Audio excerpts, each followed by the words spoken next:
ইয়া রাসূলুল্লাহ ইয়া হাবিবাল্লাহ, আপনার মুখে আমি শুনেছি যদি কোনো ব্যক্তি কালামুল্লাহ শরীফের ছোট্ট একটি সূরা, খুবই ছোট্ট একটি সূরা যদি 3 বার পড়ে, সকলে বলুন কুল হুয়াল্লাহু আহাদ আল্লাহুস সামাদ লাম ইয়ালিদ ওয়া লাম ইউলাদ ওয়া লাম ইয়াকুল লাহু কুফুয়ান আহাদ।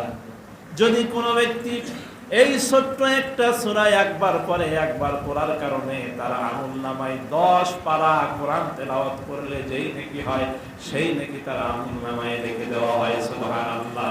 ইয়া রাসূলুল্লাহ, আমার বিবি সাক্ষী, আমি প্রত্যেকদিন রাত্রিতে এশার পরে সূরা ইখলাস 3 বার করে পড়ে আমি শুয়েছি। ইয়া রাসূলুল্লাহ, আমি কি মিথ্যা বলেছি নাকি? সুবহানাল্লাহ। আমল করা বড় সহজ না। 3 বার সূরা ইখলাস পড়েছে, পুরো কালামুল্লাহ শরীফ পড়ার নেকি তার আমলনামায় লিখে দিয়েছে। সুবহানাল্লাহ।